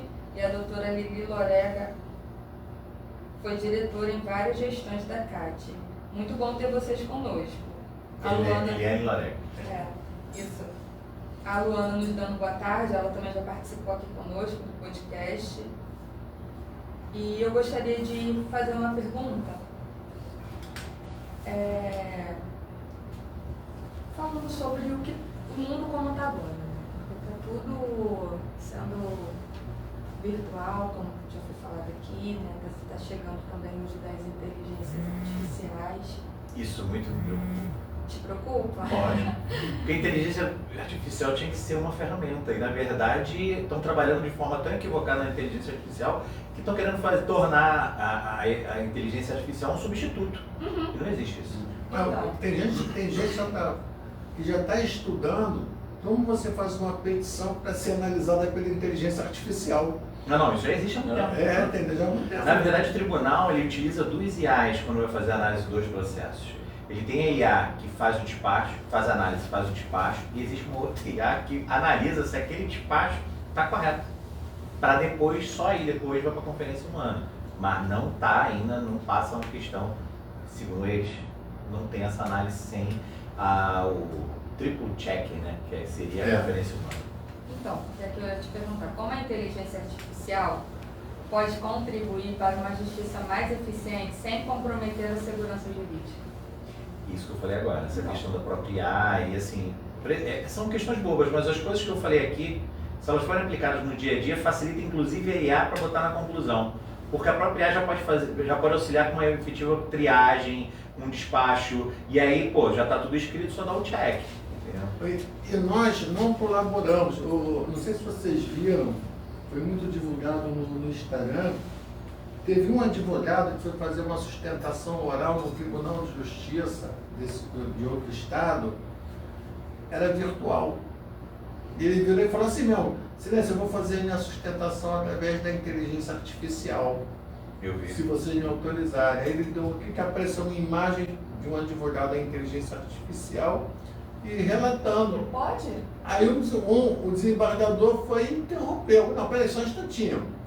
Se é para fazer isso, também eu não preciso estar aqui. Entendeu? O senhor manda o processo então, e a gente... vamos lá. As coisas vão caminhar para que isso de fato se torne efetivo. Aí falou assim, não, peraí, o cara sustentando por IA, não diria dessa forma. Existe, na verdade, uma das atualizações do PJR, é o sistema de sustentação eletrônica. Para determinados processos, principalmente aqueles que são distribuídos no 100% digital, você vai acompanhar essas publicações por um sistema próprio, do próprio PJR, quando marca a pauta. Vai entrar pelo sistema do PJR, vai ver quem é o relator do teu processo, quando está marcada a pauta, e vai ter uma abinha assim, interesse sustentar. Aí você pode pedir para sustentar presencialmente ou de forma remota, ou até de telepresencial. Só que, a princípio, determinados processos que já foram jogados nessa aba, nesse segmento, a pessoa pode gravar o vídeo e mandar o vídeo com a sustentação. Então isso não vai para uma pauta propriamente dita, vai para uma pauta virtual. Qual a grande vantagem desse sistema? Você, depois que o processo vai para essa esteira aí de julgamento com aquela data efetiva, você tem acesso à prévia dos votos. Então mas não é nem a resolução não, fala assim, olha, dado provimento do recurso, negado provimento do recurso, quem acompanha, quem não acompanha, há divergência, não há divergência. Alguns tribunais você já tem isso, até presencial, você consegue acessar a prévia dos votos antes de você ir para a sustentação. Ontem que eu tive ciência disso no tribunal, que já facilita para você saber se você... Lógico, porque na verdade é o seguinte, se você vê que a parte contrária não está e que o julgamento está atendendo ao teu lado, você não precisa ficar lá esperando, porque você... eu adoro estar na segunda instância. Cláudia testemunha disso. Eu esperei ontem 3 horas, tá? Mas são 3 horas que ele não está aqui, são 3 horas que ele não fez petição, são 3 horas que vai postergar toda a atividade dele para mais tarde, são 3 horas que ele não está com a família dele. Negado o provimento ao recurso da outra parte, se eu soubesse, tinha ido embora. É isso. Estava sustentando. É isso. A primeira turma, salvo engano, já está adotando isso por iniciativa do desembargador Mário Sérgio. Então, assim, ele já dá mais ou menos uma prévia de como é que vai ser o julgamento e a pessoa pode ir embora. Se estiver satisfeita, óbvio, com o resultado. Então, vamos lá. Estamos chegando ao final de mais um podcast. Eu preparei para responder 49 perguntas, só fez 2. Tá faltando. Poxa, mas eu tava aqui, caramba, uma aula. Você Foi uma respondeu aula. as 49. Não precisei fazer a pergunta, você já foi explanando tudo, não precisei, que bom. Não, falta a pergunta do Cláudio, que ele falou que ele podia responder depois. Isso. Pois é, agora a idade é um caso sério, né? Não, mas a pergunta era justamente... A pergunta era justamente naquele sentido de que da questão desses temas do STF, desses incidentes, o quanto eles atrapalham a advocacia trabalhista na sua relação com seus clientes. Né? Vamos ser honestos aqui. É. Por que criaram os temas? Para diminuir o número de recursos para o TST. Os temas e os precedentes existem por isso. Ah, mas é para uniformizar. Tinha súmula. Porque o direito a espernear cabe ao advogado, que é o nosso juiz esperneante. E você tem que dar retorno para o teu cliente. Imagina você chegar para o teu cliente que perdeu o processo e falar que você não pode discutir numa outra instância. Se ele escuta sempre que o governo está discutindo até Brasília, expurgos, que não sei o que está discutindo não sei o que lá, outra matéria. Matéria penal vai até o STF e a STF acaba deixando de ser uma instância constitucional para ser uma instância revisora de matéria penal. Então, todo mundo vai ao STF. Por que o meu processo não está apto a ir para o STF? Aí você vai dizer para ele que existe um tema que pacificou o entendimento que ele não tem direito? Se não fossem temas e precedentes construídos de acordo com a máxima dos julgamentos, com a análise dos julgamentos, com as reiteradas decisões, vejo utilidade, porque a gente economiza processo, como um todo. E a gente poderia levar uma discussão a um precedente. Olha, o precedente analisa isso, mas a gente entende que hoje a sociedade trabalha de outra forma, vive de outra forma, a sistemática mudou. Ponto. Agora, tem temas do TST que não foi com base em julgamento, foi com base no entendimento deles e faço uma crítica pontual, meio que se divorciou muito do que se utiliza no dia a dia no seu trabalho. E aniquilou determinadas oportunidades. Todas as vezes, o TST a gente passa por menos percalços com relação a isso. Já tivemos momentos piores, mas o STF se pega para analisar, por exemplo, como o tema 389 da pejotização, a gente já está com o processo sobre estados há 2 anos. Sim, Estagnado. Alguns juízes falam o seguinte, não, a gente vai ter que andar com isso, esse processo não vai estar pago daqui. Entendeu? Ah, você tem o tema 1118. A culpa é do advogado. O que o trabalhador vai falar, Sim. ou o empregador, que o processo está parado por culpa sua. É sempre nossa. Pra O você... que de certa forma porque falta uma certa empatia entre os próprios colegas. Porque o que eu vejo de colega, batendo na colega pela empresa, batendo na tecla de que o cara exerce lide predatória e pede ofício à ordem e o cara só tem 2 processos contra a empresa, ó, aqui. Acho que a gente tem que fazer aqui uma meia-culpa também e mostrar que as coisas chegaram no ponto que chegaram por culpa da própria advocacia que não foi coesa. E eu sempre falo isso, não é para criticar a advocacia, é para a gente mudar a nossa visão. O que passou, a gente tem que estar unido para tudo. Por quê? Se não tiver demanda trabalhista, não tem quem seja defendido. Se não tem quem seja defendido, falta comida na mesa de um e falta comida na mesa do outro. Se eu vou endemonizar a advocacia de reclamante, isso vai gerar um reflexo direto na advocacia do réu. Então, assim, eu faço isso aqui já meio que um desabafo, para que seja observado.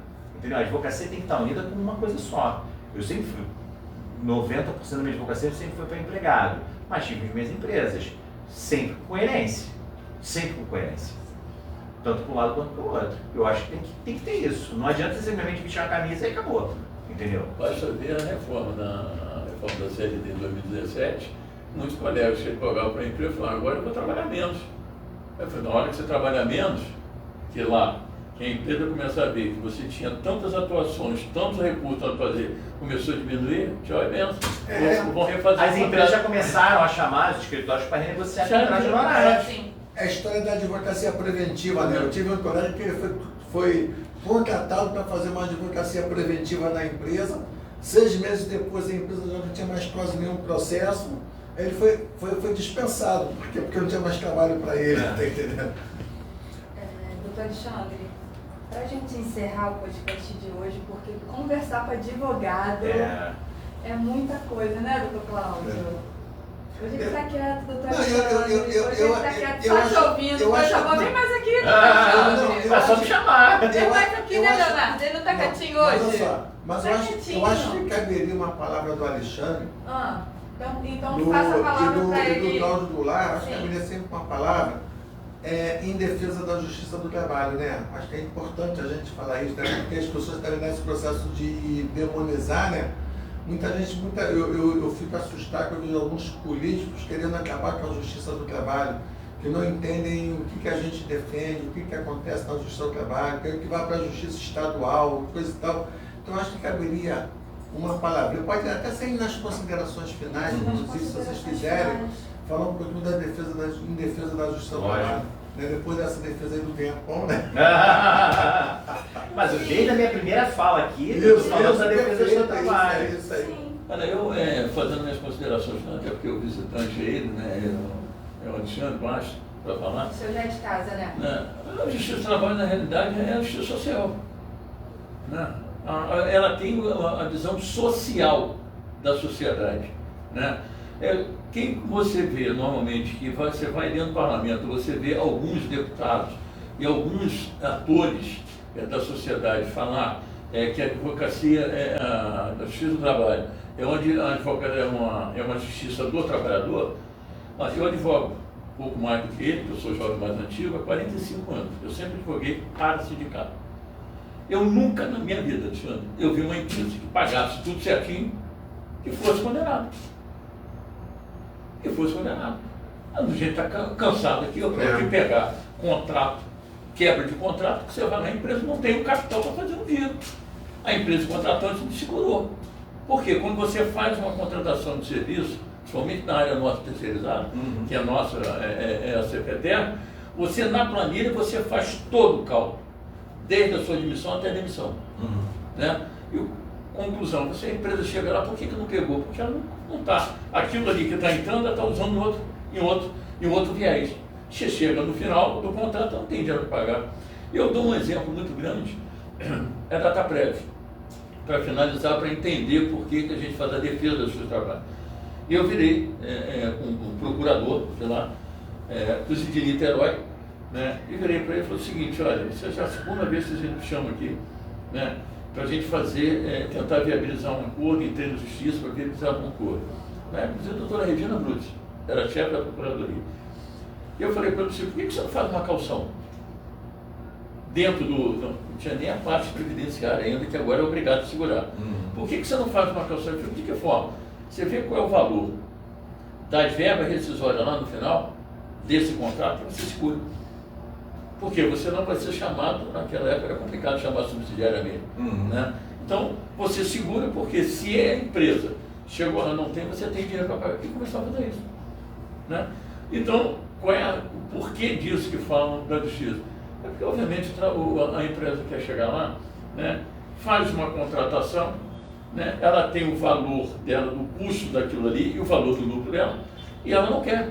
Ela quer o quê? Ela quer chegar no final e vai para uma justiça do trabalho, que a gente sabe muito bem disso, vai dentro de uma justiça do trabalho na primeira instância, o juiz chega lá e fala: não, um bom acordo aqui, 70% já está um bom acordo. Cansamos de ouvir isso. Lógico. 70? Está sendo e divide. Não, 70%. Vocês me oferecem uma primeira audiência, vão com influência, sem ouvir ninguém, pega. Eu peguei, o doutor pegou esse teste também. Tinha um juiz trabalhista, eu acho que eu posso falar o nome dele, não tem nenhum problema, que era o Newton Rebelo, o doutor Newton Rebelo, da 23ª Vara, se não falha a memória. Pai de Fábio Gomes. Pai do Fábio Gomes, exatamente. Que nos acordos ele botava juros de cartão de crédito. Todo mundo, o regulamento adorava, tá entendendo? A gente adorava. Outra coisa, a gente agora falando, o Leonardo Borges, desembargador, né, porque ele era titular da 18ª Vara do Trabalho, para quando a ação era contrabanco, os juros eram um cheque especial. Ele falava assim. Maravilhoso. Falava assim para o advogado da reclamada: não, doutor, os juros aí tem que ser de cartão de crédito, coisa e tal. A minha dívida eu pago no cartão de crédito, eu pago tanto de juros, porque vai pagar só 1% de juros. Mas eu finalizando, cortamos aí, perdão. Pode falar. Então, o que a gente vê hoje é o seguinte: hoje há um equilíbrio muito mais a pêndulo, né, como se fosse a pêndulo, né, dali, porque hoje os juízes já estão muito mais qualificados, que eu digo, não sei, porque hoje o mundo mudou. Né? Hoje as coisas chegam numa velocidade muito grande. Né? Então você tem um grau de informação muito grande dentro do processo. A Alexandre acabou de falar isso, da celeridade do processo, da efetividade do processo. Porque quando hoje o juiz pega um processo, um bom juiz, ele pega um processo que ele lê o processo antes, ele já sabe exatamente o que ele vai levar. Né? Então, a justiça do trabalho, hoje, ela é uma justiça, não é a justiça do trabalhador, não é a justiça do empregador, ela é uma justiça da sociedade. Né? Ela vê uma coisa paritária. Se a parte tiver razão, ela vai levar. Se ela não tiver, ela não vai. É diferente da parte da justiça civil, que ali entram outros atores que é muito mais complexo. Mas a justiça do trabalho é uma justiça social, entendeu? E ela é importantíssima, entendeu? Porque ela tem outros viés dentro dela que pouca gente sabe. Pensa que a justiça do trabalho é só a relação de trabalho e emprego. Não tem. Ela hoje pega previdenciária, pega nossas eleições sindicais, né? Então, é uma justiça que ela ampliou com a emenda 45, inclusive, né? Ela ampliou o seu raio de atuação, né? Então, ela pega esse viés todinho, entendeu? E traz para ela então direcionar, né? Então, eu vejo a justiça do trabalho fundamental. Eu acho, para mim, hoje, em termos de social, é a justiça mais importante que tem, entendeu? Porque ela mexe, como a Alexandre falou muito bem, ela mexe com o verbo alimentar. É a sobrevivência de um lado e de outro, não é isso, Alexandre? Não só do trabalhador, mas também com o advogado. O Alexandre acabou. Sim. Eu advoguei para a empresa, né? Mas aquilo ali é o ganha-pão dele, né? E do outro lado também é o ganha-pão. Então é uma visão muito social. Eu acho que já tempo. Porque era reclamação trabalhista. Era reclamação trabalhista. Por isso que é reclamação trabalhista. Você chegava a fazer sua reclamação trabalhista para o diretor e aquilo virava um processo. Então, A vara fazia o teu processo. Então, em considerações finais, eu queria só agradecer a presença do Alexandre, do nosso querido advogado assessor Cláudio Goulart, e enfatizar a importância das associações nesse processo de uma permanente qualificação e requalificação da advocacia trabalhista, né? Vou até sugerir um tema aqui. A gente poderia falar de associativismo, já que a gente está dentro do local, está dentro do sindicato, com o Cláudio e convidar o presidente da ACAT para participar e falar de associativismo. é bom. Seria um prazer gigantesco. Só Tá um bom? minutinho, gente. Léo, Tá rodando. já? Então, eu achei que tivesse gravado, como é ao vivo, né? Problemas no percurso acontecem. Sempre. Doutor Alexandre, então faça suas considerações finais. Vou ser breve porque eu falei muita coisa já. E mais uma vez, muito obrigada por estar aqui conosco, né, doutor Cláudio? Doutor Perfeito. Cláudio. É mesmo? E fica à vontade para falar. Obrigado. Léo, Então- faz um favor, só um minutinho.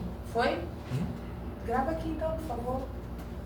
Queria agradecer ao presidente, né, pelo convite, Vamos voltar aqui ao vivo. Ah. Ele vai fazer um corte ali pro. Vamos lá, iniciando, vai lá. Queria agradecer ao presidente, né, pela proposta do podcast, que é incrível. Já participei outra vez com o Cláudio, com o Ivan Garcia também, que é um querido amigo, e a Domênica conduziu de forma brilhante, como ela sempre faz. Agradecer pelo convite do Cláudio Rocha, que é um querido amigo também, uma liderança dentro da área sindical indiscutível e que, poxa, eu aprendo muito com o Cláudio exatamente por conta das ponderações que ele faz, da análise da sociedade e como é que era antes, para mostrar o seguinte, olha só o que mudou. E eu acho isso muito incrível. Agradecer também aqui pela participação do meu querido amigo Cláudio Goulart, presidente do Sindicato dos Advogados, que confiou em mim para me botar como membro da diretoria. Eu sou dirigente sindical, gente. Foi graças aqui ao convite do meu querido amigo Cláudio. Eu espero estar chegando junto à altura e à representatividade. Domênica, deixar todo o meu carinho para você, como sempre, extremamente carinhosa na condução do podcast, pelo convite também, adoro. E fazer um agradecimento especial por trás das câmeras, tenho dois queridíssimos amigos, Isso. que é o Richard Coimbra e o Leonardo, que, poxa, já conheço há 1000 anos. Inclusive, Richard, pela 3.com, botei como empresa parceira da ACAT, e principalmente na época de pandemia também, porque ele tinha um projeto de financiamento de material de... Pandemia não, foi na época do PJE, para os advogados poderem dar um upgrade nas máquinas para poder utilizar o PJE e dar um up, né, no mesmo próprio escritório. Então, parceiros de longa data, queridos amigos, e é muito bom de fazer um podcast leve, por mais que os assuntos sejam bastante, assim, às vezes pesados, mas assim, a gente conseguiu levar acho, de uma forma muito tranquila. Sim. E como o Cláudio pediu para falar sobre a valorização do seu trabalho, Cláudio Goulart falou tudo, eu sou trabalhador social. Não tem como. Existe a especificidade por algum motivo. Você não vai pegar um juiz de trabalho para ele jogar uma causa no direito militar. Como você também não vai pegar um juiz da estadual que está acostumado a analisar um contrato pela letra do contrato, mandar ele ouvir 6 testemunhas para ver se aquele contrato, 6 porque eu estou falando 3 para cada lado, 3 para autor e 3 para réu, para ele analisar um contrato de prestação de serviço, se aquele contrato está sendo respeitado ou não. Ainda que o contrato tenha uma cláusula dizendo que o contratado tenha que trabalhar como pessoa jurídica naquela empresa de 9 às 18 com hora para refeição e está subordinado à gerência de logística. Que são... parece um absurdo, mas eu pego isso no dia a dia, inclusive advogando para a empresa. Então assim, obviamente a gente vai modular essas questões. É a sensibilidade do juiz do trabalho com a questão técnica que vem se aprimorando no dia a dia. A justiça do trabalho de hoje não é a justiça do trabalho de antigamente. Essa questão do reclamante estar mais próximo ao coração do juiz, você já não vê com tanta força. Não é que o reclamante não tenha o direito ou está sendo imunizado, como a gente vê a advocacia trabalhista que faz para o reclamante imunizado. É que é uma análise técnica, inclusive da distribuição do ônus da prova. E aí o juiz é que tem que fazer essa mensuração do ônus da prova e vai decidir dessa forma. Mas um juiz que está vocacionado à legislação trabalhista e está ligado diretamente ao trâmite do seu trabalho, a uma forma de pegar um depoimento. Pega para um juiz estadual que você tem um número infinitamente inferior de audiências e bota para uma pauta de 40 audiências por dia. Não tem como. Ele não vai aguentar. Mas não vai aguentar porque aquele ser humano não tem capacidade para isso. Ele não tem essa vivência para saber o que é uma bula, uma fraude trabalhista por trás dos bastidores, sendo bem franco. E a nossa vivência do dia a dia traz isso. Só puxando aqui para minha campanha, é o que eu falo. Quando você vem para mas o quinto, que também é endemonizado, porque é uma pessoa que veio da advocacia ou do Ministério Público e vai agora o cargo de desembargador. O desembargador tinha que ser concursado, assim como o ministro da STF, e aí a gente vai entrar numa discussão ali. Porque o Constitucional ele veio para poder oxigenar o entendimento dos tribunais. É para que parte daquele tribunal tenha uma pegada de quem está do outro lado, quer seja membro da advocacia ou membro do Ministério Público. Então o teu representante lá dentro do tribunal tem que ser aquela pessoa que está dentro do dia a dia, que está na vivência dos bancos, das cadeiras de audiência, das salas de audiência, que faz a sustentação no tribunal, que já pegou, na área de trabalho, já pegou uma carteira de trabalho toda suada e desmantelada de um trabalhador que trabalha aqui, chão de fábrica ou que trabalha com estiva. E aquele documento se torna a carteira de identidade dele, porque sem aquela carteira de trabalho ele não consegue, por exemplo, um crediário em algum lugar. E é aquele documento mais importante que a única coisa que ele tem é deixar no bolso. E o bolso vai suar e ele vai desfacelar aquela carteira de trabalho e você, com muito carinho, você vai abrir aquela carteira de trabalho e tentar achar a anotação. Então, é essa vivência que não pode ser substituída. Não vamos nutelar o judiciário. Vi muito isso com relação aos temas, mas eu entendo o porquê. E eu acho que a gente trabalha com isso, a gente tem que respeitar isso. E o que a gente não concorda, a gente recorre. Sim. Que é o papel do advogado e da advogada. Então, a justiça do trabalho é aquela justiça vocacionada para isso, voltada para os direitos sociais. E não vamos esquecer que a justiça do trabalho não está aqui para prejudicar o empresário. Como a justiça comum na área do direito do consumidor não está para prejudicar as empresas. Se você faz um bom trabalho, você vai ter uma sentença sem precedente. Mas eu gastei dinheiro com um advogado me defendendo. Como poderia, por exemplo, você, numa compra e venda de um imóvel, dar algum problema e a parte ciente lesionada entrar com uma ação contra você que fez tudo correto e você igualmente gastar dinheiro com o advogado. Não é porque você é empregador e pagou tudo direito que você está livre de demandas. Mas você sabe que um judiciário trabalhista forte está ali para defender eventual demanda que não seja correta. Entendeu? Então, assim, é essa vocação, é esse trabalho, e a justiça está ali para reaver direitos que foram lesionados. Então, essa é a grande questão. Eu sou um apaixonado pelo seu trabalho, vivo do seu trabalho já tem 25 anos, e é onde eu falo, fiz grandes amigos e continuo fazendo, é onde me deu um papel de destaque. Eu sempre falo o seguinte, nunca pensei, por exemplo, em ser conselheiro da OAB, mas eu sempre me via como presidente da CAT. E tive o prazer de ter essa vivência. Então, assim, eu tenho muito carinho pelo seu trabalho, pela minha história de vida dentro do seu trabalho, e um carinho muito maior pelo papel que ele tem dentro da nossa sociedade. A gente vê na Europa países como Espanha, Portugal, que avançaram numa liberdade aí de negociação da legislação trabalhista e tiveram que voltar para trás, porque não funcionou. é uma precarização que todo mundo sai perdendo. Porque se eu não valorizo aquele meu parceiro que está do meu lado, eu não vou ter um processo produtivo eficiente, porque eu não vou ter uma pessoa satisfeita do meu lado. Então deixa aqui meu muito obrigado novamente e meu desabafo também. Sim, e você está falando, doutor Alexandre, eu só estou pensando nisso, né?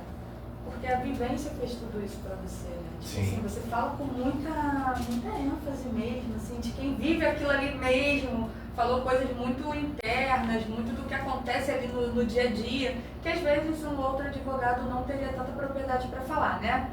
Muito obrigada por participar conosco, obrigada, doutor Cláudio Rocha, obrigada, doutor Cláudio Goulart, obrigada, Richard Léo da 3.com. Gente, o doutor Alexandre tem um arroba. Fala seu arroba, doutor Alexandre. Ela lembrou que eu falei no último programa. Fala seu arroba. Primeiro falar o arroba da Comissão de Direito do Trabalho, que é cdt.oabrj, que é onde vocês podem acompanhar nossas publicações, nossas atividades. Vou ter que me afastar em virtude da campanha do Quinto Constitucional. Bom, mas vai estar muito bem representado pela minha querida vice-presidente, que é a doutora Zenaide, que está interagindo com a gente. Querida. E tem o meu arroba pessoal, que é o Ale Bastos RJ, também divulgo minhas atividades, meu dia a dia e também os eventos relacionados à advocacia trabalhista e à militância do dia a dia. Sim, então é isso, gente. Muito obrigada. Estamos terminando mais um podcast FETERJ. Até a próxima quarta.